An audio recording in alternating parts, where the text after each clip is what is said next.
जहर भी कड़वा है और नीम का पत्ता भी कड़वा है, किंतु दोनों की कड़वाहट में जमीन आसमान का अंतर है। नीम के पत्ते चबा करके खाए जा सकते हैं, करेला तुम खा सकते हो, है कि नहीं? किंतु कुछ चीजें इतनी कड़वी हैं कि वो हम खा नहीं सकते, इसलिए तो दवाइयां टैबलेट के रूप में बनाते हैं। क्रोसिन का चूरा कर दो और खा के देखो कितनी कड़वी होती है। इसलिए तो ये कह रहे हैं कि वो जो कड़वाहट है समय के साथ साथ वो कड़वाहट भी घट जाएगी और वो कम कड़वा फल तुम्हारे लिए देगा। ऐसा हम अपने पुरुषार्थ से कर सकते हैं, बिना पुरुषार्थ के नहीं। केवल एक दो बार जाके बोल दिया, भगवान को सुना दिया, ऐसे नहीं। उसके लिए मन वचन काय लगाना पड़ेगा, उसके लिए अपने विशुद्धियों को जगाना पड़ेगा, उसके लिए तुम्हें आंखों में आंसू लाने पड़ेंगे, अपनी निंदा बढ़ा करनी पड़ेगी, अपनी आलोचना करनी पड़ेगी, बार बार उसका विचार करना पड़ेगा कि अहो मैंने मेरे द्वारा कितने गलत काम कर लिए हैं, मैंने जाने में अनजाने में कितने गलत काम किए हैं, मैंने कितने तीव्र और मंद भावों से अशुभ कर्मों का बंध किया है। नहीं मालूम कहां जिंदगी में कहां मुझे कौन कौन से कर्म बन चुके हैं, वो कितने कड़वे फल देंगे। हे भगवान, आपकी आराधना से, आपकी इस अभिषेक पूजन से, आपके द्वारा कहे हुए मार्ग पर चलने से तस्य इच्छामि दुक्कड़म, मेरे कर्म शांत हो, मेरे कर्म शांत हो। अपने कर्मों को शांत करने का यही एक जरिया है, यही एक रास्ता है। अथवा तुम्हारे कर्म शांत होने वाले, लाख प्रयास कर लो वो काम नहीं हो सकता है जो कर्म को शांत करने का काम है। तुम लाखों रुपए मेहनत के द्वारा कमा सकते हो, तुम मेहनत के द्वारा 4 बंगले बना ले सकते हो, किंतु कर्म शांत करने के लिए तुम्हें बाहरी मेहनत की कोई आवश्यकता नहीं है। दुनियादारी, गृहस्थी, व्यापार में जितनी मेहनत करोगे उससे कर्मों का भार हल्का नहीं भारी होता है। क्या होता है? कर्मों से भार बढ़ता है और भार से संसार बढ़ता है, ये ध्यान रखिए। इसलिए यदि अपने कर्मों को घटाना है तो अपने लिए ये निर्जरा को समझना है। देखिए क्या कहते हैं निर्जरा के अंदर, पहली 2 पंक्तियां तो कल पढ़ी थी, कौन सी थी? जो सरवर जल रुका सूखता तपन पड़े भारी, संवर रोके कर्म निर्जरा,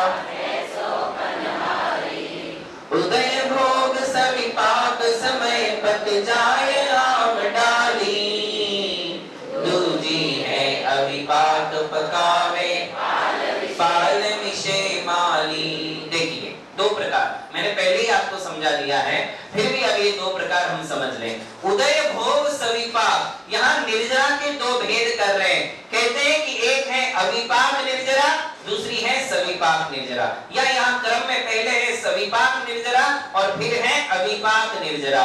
इन दोनों का अर्थ हमारे लिए समझना है। निर्जरा शब्द का अर्थ समझ में आया? क्या समझ में आया?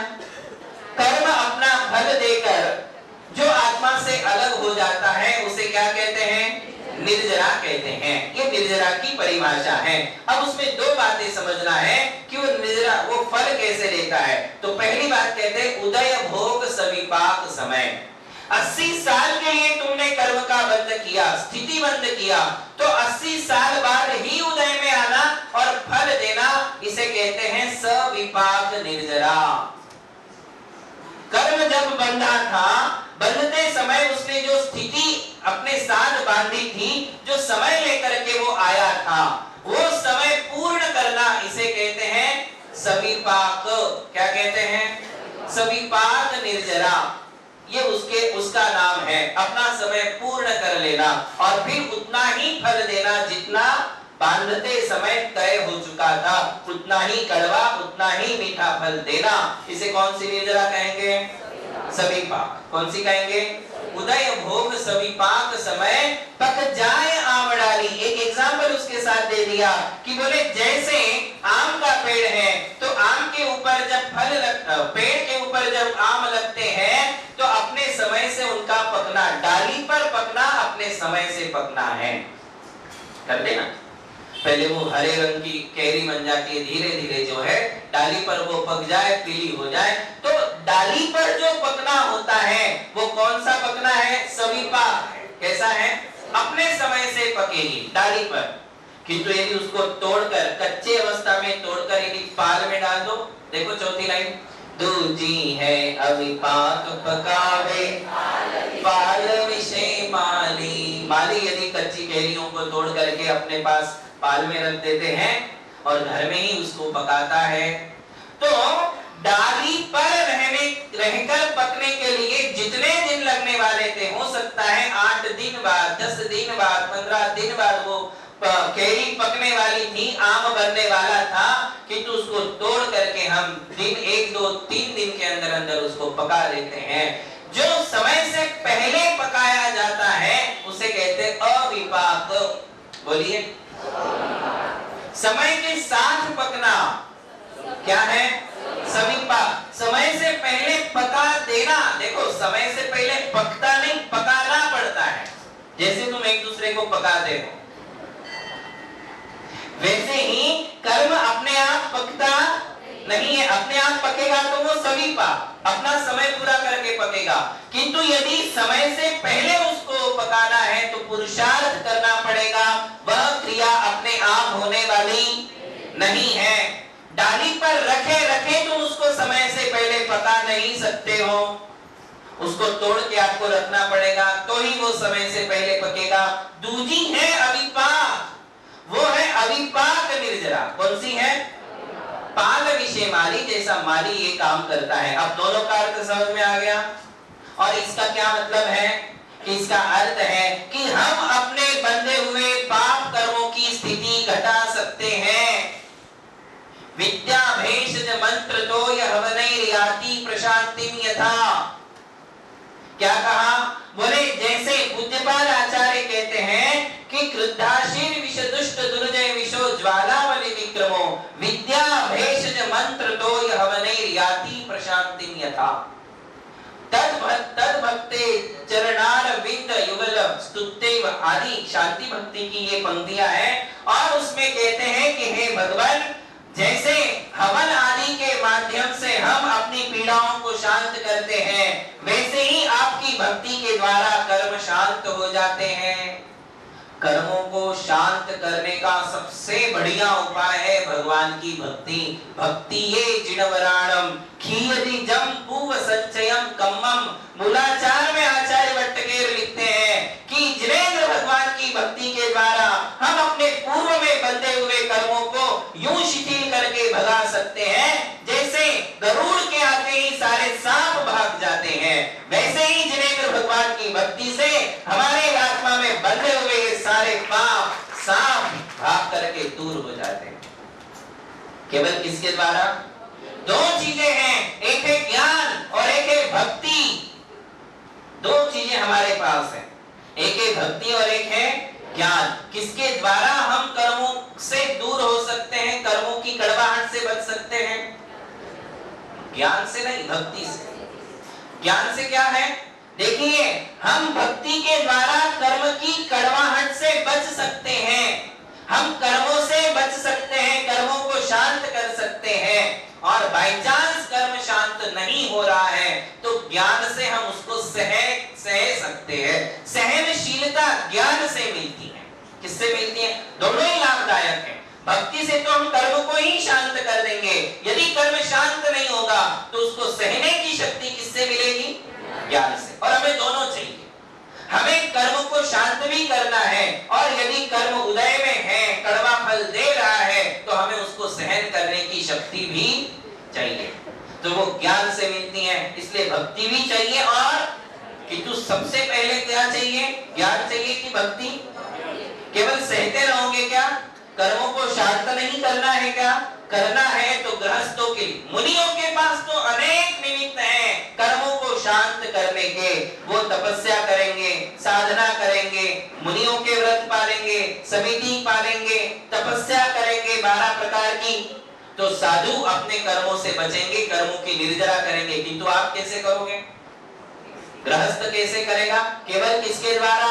एकमात्र ऐसी भक्ति है कि जिनेंद्र भगवान की भक्ति के द्वारा हम अपने कर्मों को, इसलिए तो कहते हैं विघ्नौघा प्रलयम यान्ति शाकिनी भूत बन्धना। विषम निर्विषताम याति स्तूयमाने जिनेश्वरे। जिनेश क्यों ऐसा कहा? विघ्नों का प्रलयम यान्ति, जितने भी विघ्न हमारे जीवन में आ रहे हैं वे सारे विघ्नों का प्रलय हो जाता है, विघ्न शांत हो जाते हैं। किससे? तो कहते हैं जिनेंद्र भगवान की स्तुति, स्तूयमाने जिनेश्वर, जिनेंद्र भगवान की स्तुति करने से। तो क्या हुआ? जिनेंद्र भगवान की स्तुति करने से पहले कर्म शांत हुए, कर्म शांत हुए तो सारे विघ्न भी, विघ्नों को लाया किसने? विघ्न भगवान ने, कर्मों ने। क्वेश्चन ठीक से सुनो भाई, हमने विघ्नों को शांत किया किसने? नहीं बोला। विघ्न लाए कौन? कर्म। और विघ्नों को शांत किसने किया? भक्ति ने। किसने शांत किया? भक्ति ने। जब तक अशुभ कर्म का उदय नहीं होगा तुम्हारे जीवन में प्रतिकूलता नहीं होगी। प्रतिकूलताओं को पैदा करने वाला, समस्याओं को पैदा करने वाला कर्म है। कौन है? जीवन में जितनी परेशानियां हैं वो कर्म से हैं, और परेशानियों का जो निर्मूलन है वो धर्म से है।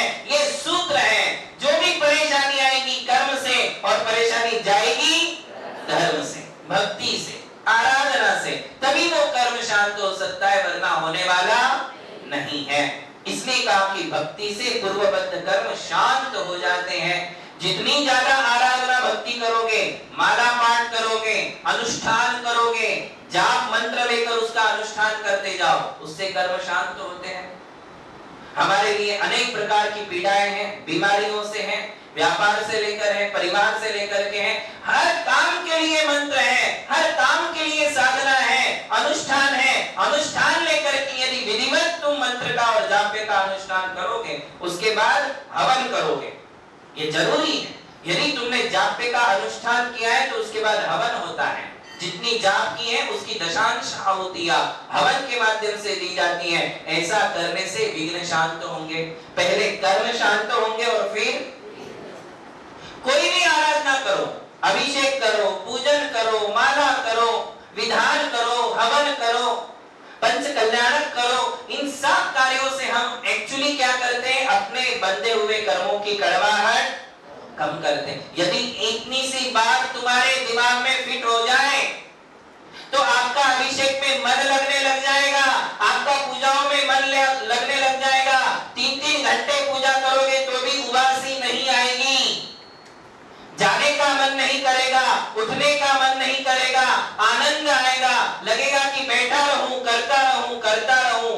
कितनी सी बात समझने पर कि ऐसा करने से मेरे पापों की कड़वाहट कम हो रही। अर्घ्यम निर्वपामिति स्वाहा, अर्घ्यम निर्वपामिति स्वाहा, ऐसा बोलते विधान में, एक के बाद एक, एक के बाद एक। भले ही तुम्हें समझ में नहीं आ रहा, कोई बात नहीं, कोई बात नहीं। कितने काम हो रहे आप सोच सकते हो।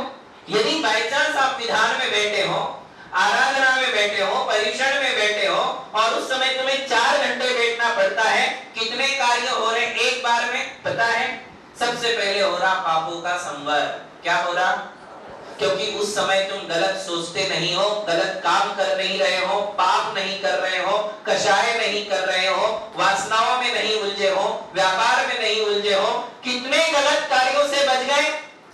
3-4 घंटे तुम बैठे, उतनी देर तक तुम किससे बचे? संसार से बच गए, संसार को बढ़ाने वाले कर्मों से बच गए, विकताओं से बच गए, मौज मस्ती से बच गए, वासनाओं से बच गए, व्यापार से बच गए, झगड़े टंटे से बच गए, कषायों से बच गए। वो 3 घंटे 4 घंटे जो तुमने आराधना भगवान की है, उसमें तुम इन सारे कर्मों से बच गए। तो क्या हुआ? पाप कर्म का पहला कार्य हुआ कि तुम्हारे पापों का उस समय संवर हो जाता है। उस समय पाप का आश्रव, प्रतिपल उस समय तुम्हें कौन से कर्म का आश्रव हो रहा? पुण्य कर्म का आश्रय हो रहा, पुण्य कर्म का बंध हो रहा, पाप कर्म के आश्रय से बच गए। और दूसरा कार्य ये हुआ कि मुझे नवीन नवीन पुण्य कर्म का बंध हुआ। मेरी आत्मा में मैं एनर्जी लेकर के आया, पॉजिटिव एनर्जी लेकर के आया, नए नए पुण्य कर्मों को मैंने आमंत्रित किया। वे पुण्य कर्म आपकी आत्मा में आकर बैठेंगे, आगे जाके मीठे फल देंगे। ये दूसरा महत्वपूर्ण कार्य हुआ कि जिस दिन हम ऐसी आराधना में सहभाग लेते हैं, 2-2 4-4 घंटे भगवान की आराधना चल रही है, तो उस समय क्या होता है? पाप कर्म का संवर और नवीन पुण्य कर्म का बंध। बंध, आश्रम और बंध, ये दूसरा कार्य हुआ। और तीसरा सबसे महत्वपूर्ण कार्य होता है कि जो कर्म पहले से मेरी आत्मा में आकर बैठे हुए हैं, पाप कर्म। कौन से? पाप कर्म जो पहले से आकर बैठे हुए हैं, मैं उनकी हर पल निर्जरा कर रहा हूं, उनकी कड़वाहट कम कर रहा हूं। एक हर अर्घ्य के साथ आपके एक कर्म की कड़वाहट कम हो जाती है और वो कड़वाहट शून्य भी हो जाती है। कई सारे ऐसे कर्म हैं, हजारों लाखों कर्म हैं जो प्लानिंग के साथ बैठे हुए हैं। कोई 2 साल बाद कड़वा फल देने वाला है, कोई 2 दिन बाद देने वाला है, कोई 2 घंटे बाद देने वाला है, तो कोई 20 साल बाद देने वाला है। ये जो प्लानिंग के साथ हजारों कर्म तुम्हारे आत्मा में बैठे हैं, जो कड़वे फल देने वाले हैं, वे सारे कर्मों की कड़वाहटें इन पूजाओं के, आराधनाओं के माध्यम से, स्वाध्याय से वो लाभ नहीं होगा। ये बात समझ लें।